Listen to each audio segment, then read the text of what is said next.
Hello students, welcome back to another video. आज की इस वीडियो में हम डिस्कस करेंगे क्लास 9th की एक्सरसाइज 6.1 की इंट्रोडक्शन का सेकंड पार्ट।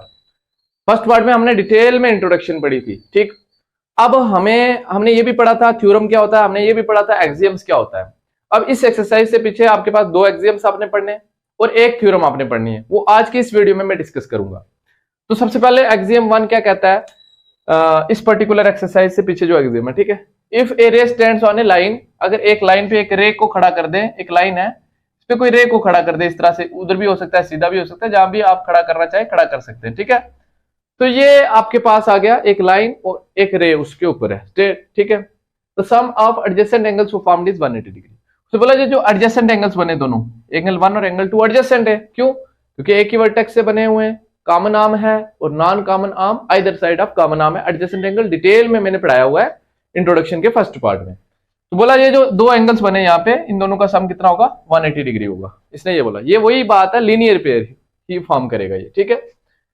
अब दूसरे एग्जाम में इसने क्या बोला था, if the sum of two adjacent angles is 180 degree, अगर दो एडजेसेंट एंगल्स का सम 180 डिग्री हो जाए, फॉर एग्जांपल दो एंगल से वो एडजेसेंट है, फॉर एग्जांपल इस तरह से है, ये 1 है ये 2 है, इन दोनों का सम फॉर एग्जांपल 180 है, दो एंगल्स का सम 180 है, then non common of the angles form a line. मतलब जो नॉन कॉमन आर्म है, ये तो कॉमन होगी ना, दोनों में आ रही है, 1 में भी आ रही है 2 में भी, ये नॉन कॉमन है।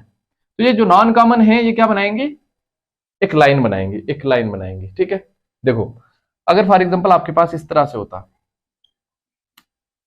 इस तरह से, ये 1 है ये 2 है, ये दोनों भी एडजेसेंट एंगल्स है, ठीक है। लेकिन अगर इनका सम 180 नहीं होगा, 180 नहीं होगा, ये एक लाइन नहीं बनाएंगे, एक लाइन नहीं बनाएंगे, ये एक लाइन नहीं बनाएंगे, ठीक है, एक सिंगल लाइन नहीं बनाएंगे, ठीक। तो ये था एक्सियम 6.2, इतना नोट कर लो। इसके बाद देखते हैं theorem 6.1। Hello students, welcome back to another video. आज की इस वीडियो में हम देखेंगे क्लास 9th के चैप्टर नंबर 6 की थ्योरम नंबर 6.2। इसमें हमें बोला है if two line intersect each other then vertically opposite angles are equal. मतलब 7th क्लास से आप पढ़ते आ रहे हैं कि किस तरह से वर्टिकली अपोजिट एंगल्स इक्वल होते हैं। वही आज के इस वीडियो में हम प्रूव करेंगे किस तरह से वर्टिकली अपोजिट एंगल्स इक्वल होते हैं। तो उसके लिए मान लेते हैं हमारे पास एक लाइन ये है, एक लाइन ये है, इसका नाम मान लेते हैं ए बी और इसका नाम लेते हैं सी डी, ठीक है। मान लेते हैं दो लाइन इंटरसेक्ट कर रही है एक दूसरे को, कहां पे? ओ पे। लेट करते हैं, let A B and C D intersect each other eight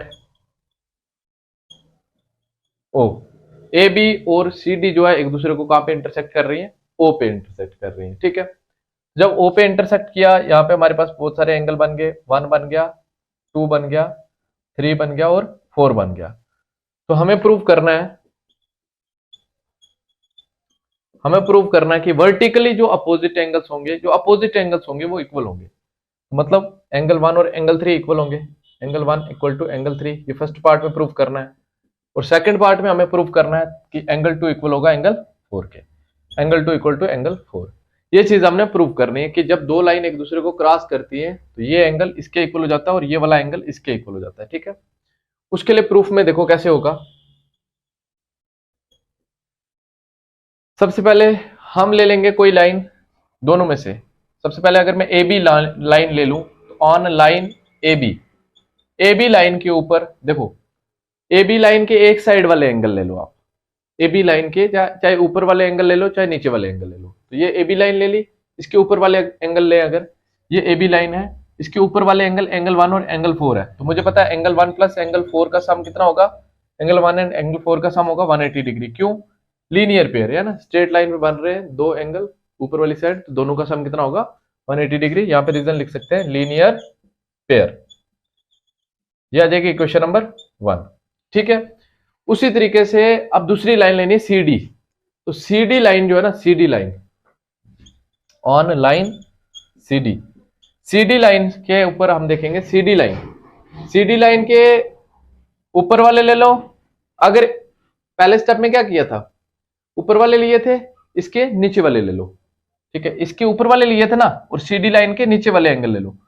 C D line ये है और इसके नीचे वाले एंगल कौन से? 3 और 4। तो angle 3 plus angle 4 equal to 180 degree. क्या रीजन आएगा? Same, linear pair. Equation number second. अब मुझे पता है ये भी 180 के इक्वल है, ये भी 180 के इक्वल है, ये दोनों एक दूसरे के इक्वल होंगे। Things which are equal to same thing are equal to each other. Introduction video में डिटेल में पढ़ाया ये ये एक्सियम, ठीक है, तो उधर से आप समझ सकते हो। ये चीज 180 के इक्वल, ये चीज 180 के इक्वल, ये दोनों एक दूसरे के इक्वल। तो फ्रॉम फर्स्ट एंड सेकंड में कह सकता हूं, फ्रॉम फर्स्ट एंड सेकंड में कह सकता हूं कि मेरा एंगल 1 प्लस एंगल 4 इक्वल हो जाएगा किसके? एंगल 3 प्लस एंगल 4 के। एंगल 4 से एंगल 4 कैंसिल हो जाएगा, इक्वल टू के इस तरफ, इक्वल टू के उस तरफ, दो प्लस के कैंसिल हो जाते हैं, क्योंकि ये प्लस का इधर आएगा, माइनस का हो जाएगा, तो भी कैंसिल करना ही है, तो हम पहले कैंसिल कर देते हैं। तो हमारा एंगल 1 किसके इक्वल आ गया? एंगल 3 के। तो फर्स्ट पार्ट हमारा प्रूव हो गया, ठीक है। एंगल 1 किसके इक्वल आ गया? एंगल 3 के। अब हमने दूसरा पार्ट प्रूव करना है, ये फर्स्ट पार्ट था, अब ये सेकंड पार्ट यहां पे प्रूव करेंगे। उसके लिए सेम प्रोसीजर फॉलो करेंगे, बट थोड़ा सा चेंज करेंगे। ऑन लाइन ए बी ले लेंगे। कौन सी लाइन ले लेंगे? On line A B. A B line ले लेंगे। ए बी लाइन के पहले कौन से एंगल्स लिए थे आपने? ऊपर वाले लिए थे, अब नीचे वाले एंगल ले लो, ठीक है। एंगल 2 और 3 ले लेता हूं मैं। ऑन लाइन ए बी पहले ऊपर वाले लिए थे, अब क्या करेंगे? नीचे वाले एंगल ले लेंगे। Angle 2 plus angle 3 equal to कितना हो जाएगा? 180 डिग्री। रीजन क्या आएगा?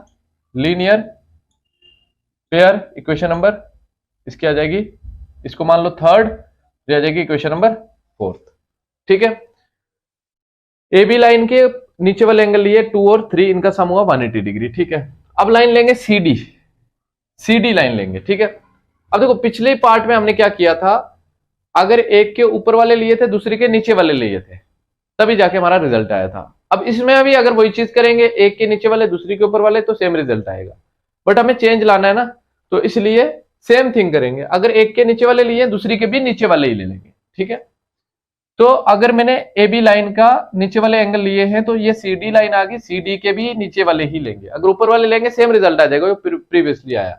On line C D, on line C D, तो सी डी लाइन आपकी ये वाली है, सी डी लाइन ये है, इसके नीचे वाले एंगल लेंगे 3 और 4, तो angle 3 plus angle 4 equal to 180 degree हो जाएगा। सेम रीजन आएगा, लीनियर पेयर। इक्वेशन नंबर 5 आ जाएगी, ठीक है।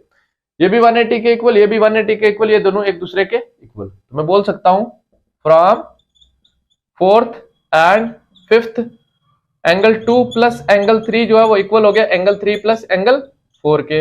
एंगल 3 से एंगल 3 कैंसिल, तो एंगल 2 इक्वल टू एंगल 4, जो हमारा सेकंड पार्ट में हमने लाना था। तो ये आ गया इक्वेशन नंबर 6, ठीक है। तो हम बोल सकते हैं एट लास्ट फ्रॉम थर्ड और सिक्स्थ इक्वेशन से जो हमें रिजल्ट चाहिए था वो आ गया है ना। तो हम बोल सकते हैं फ्रॉम किस किस इक्वेशन से? From third and sixth vertically opposite angles are equal, vertically opposite angles are equal।